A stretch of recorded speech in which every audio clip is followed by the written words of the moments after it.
Assalamualaikum warahmatullahi wabarakatuh.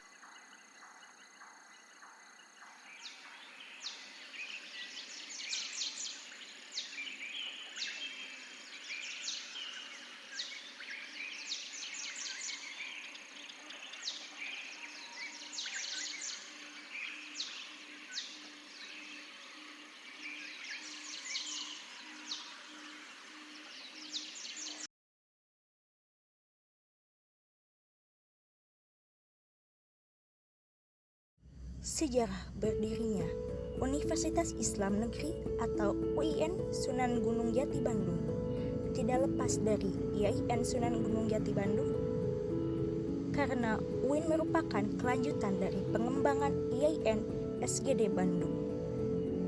IAIN SGD Bandung didirikan pada 8 April 1968 Masehi bertepatan dengan 10 Muharram 1388 Hijriah berdasarkan keputusan Kementerian Agama Republik Indonesia nomor 56 tahun 1968. Kehadiran IAIN Sunan Gunung Jati Bandung merupakan hasil perjuangan para tokoh umat Islam Jawa Barat. Dimulai pada tahun 1967, sejumlah tokoh masyarakat, alim ulama, dan cendekiawan Muslim Jawa Barat diperkasai oleh Kiai Haji Anwar Musadat, Kiai Haji A. Muiz, Kiai Haji R. Sujai, dan Artata dengan persetujuan KDH Jawa Barat. Mereka membentuk panitia perizinan pendirian di Jawa Barat. Panitia tersebut kemudian disahkan oleh Menteri Agama Republik Indonesia dengan surat keputusan MA nomor 128 tahun 1967.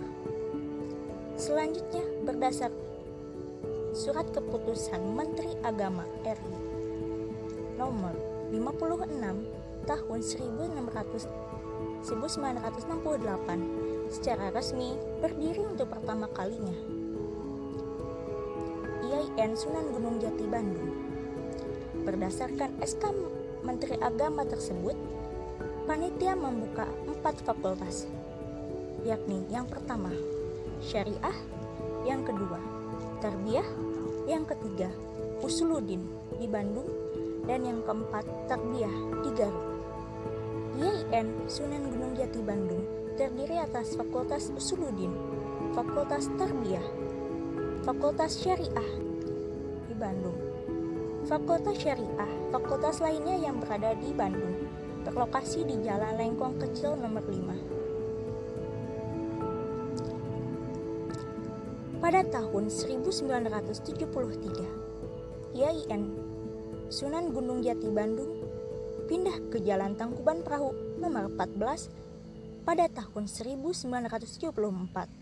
IAIN Sunan Gunung Jati Bandung pindah lagi ke Jalan Cipadung yang sekarang menjadi Jalan AH Nasution nomor 105.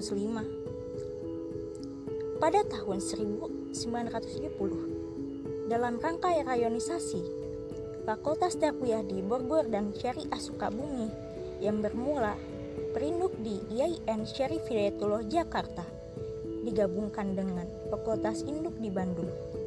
Sedangkan untuk Fakultas Tarbiyah, Cirebon yang mulai berafiliasi ke IAIN Syarif Hidayatullah tanggal 5 Maret 1976 menginduk ke IAIN Sunan Gunung Jati Bandung. Pada perkembangan berikutnya, pada tahun 1993 didirikan 2 fakultas baru, yaitu Fakultas Dakwah, Fakultas Adab. Pada tahun 1997, pengembangan diarahkan dalam bentuk penyelenggaraan program Pascasarjana yang dimulai dengan pembuka program S2 Pascasarjana. Pada tahun 1997, terjadi perubahan kebijakan penataan sistem rayonisasi untuk IAIN berdasarkan keputusan Presiden nomor 11 tahun 1997 tanggal 21 Maret 1997, Fakultas Tarbiyah Cirebon yang semula menjadi cabang Fakultas Tarbiyah IAIN Sunan Gunung Jati Bandung meningkat statusnya menjadi Sekolah Tinggi Agama Islam atau STAIN Cirebon. Demikian juga dengan Fakultas Syariah Seram yang merupakan cabang Fakultas Syariah IAIN Sunan Gunung Jati Bandung, statusnya menjadi STAIN Seram. Berdasarkan Peraturan Presiden Republik Indonesia Nomor 57 Tahun 2005, tanggal 10 Oktober 2005, bertepatan dengan 6 Ramadan 1426 Hijriah, IAIN merubah statusnya menjadi UIN Sunan Gunung Jati Bandung. Seiring berjalan IAIN menjadi UIN Sunan Gunung Jati Bandung, berikut ini nama-nama rektor. Yang pertama, Kyai Haji Anwar Musadad pada tahun 1968 sampai dengan 1972.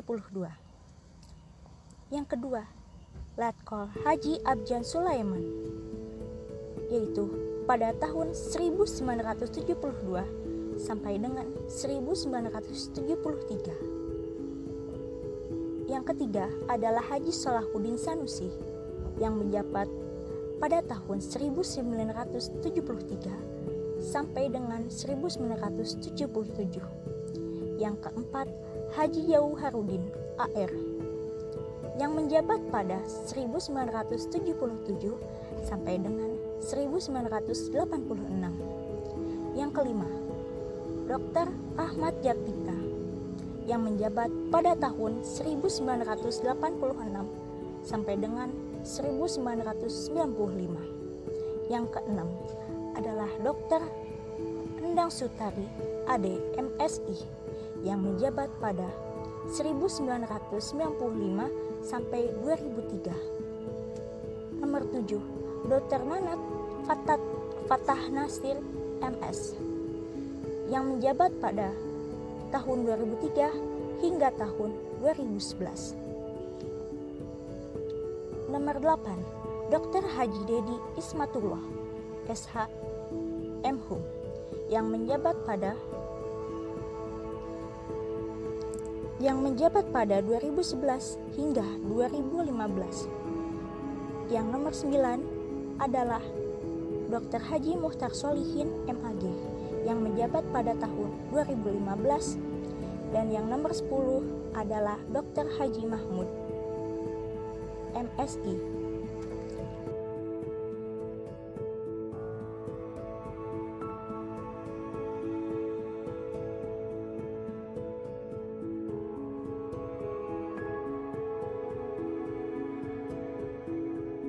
Alhamdulillahirrabbilalamin wa bihi nasta'in wa ala ummatin wassalatu wassalamu ala asrofil anbiya'il mursalin Sayyidina Muhammadin sallallahu alaihi wasallam wa ala alihi wa sahbihi ajmain amma ba'du.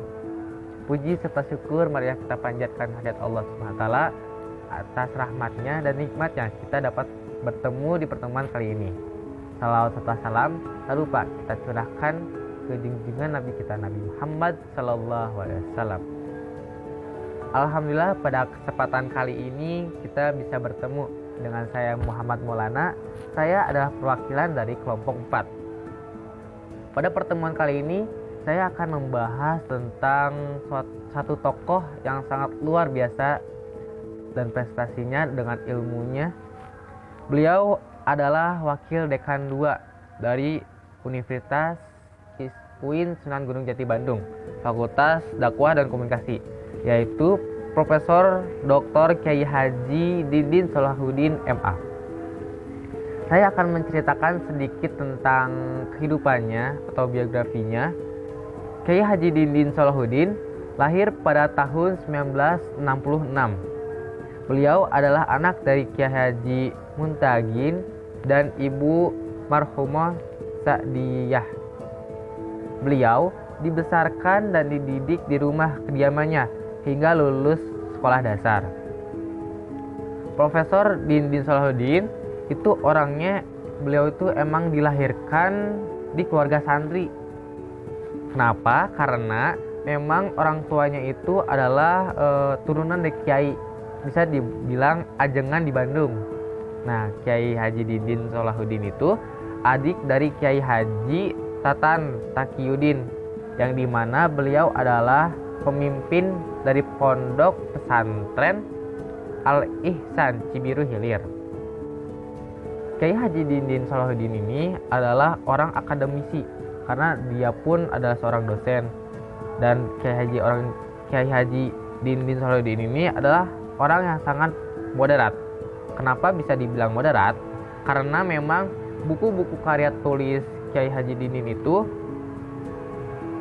isinya itu tentang keislaman, dan memang bukunya itu rata-rata best seller. Itu pokoknya bagus-bagus bukunya. Nah, Kiai Haji Dindin Salahuddin ini lanjut dari SD, beliau dilanjutkan ke SMP Islam Al-Jawami di Bandung. Namun saat di SMP itu hanya 1 tahun. Orang tuanya itu membesarkannya itu di pesantren selama 6 tahun. Nah, Kiai Haji Dindin Salahuddin ini S1-nya di UIN Sunan Gunung Jati Bandung. Lalu lanjut S2 itu di luar negeri, yaitu di The Australia National University, Canberra. Nah, lanjut dari S2, beliau itu S3 di UIN Jogja. Seperti itu. Nah, setelah lulus S3, beliau menikah pada tahun 1993 dengan Ibu Rida Nur Farida, dan sudah dikaruniai 3 seorang putra.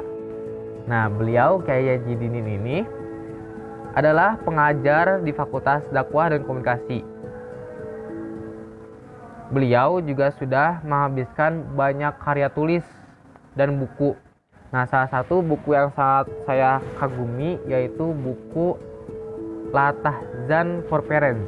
Mungkin teman-teman bisa baca-baca tentang buku itu, karena menurut saya itu adalah buku yang sangat memotivasi kehidupan.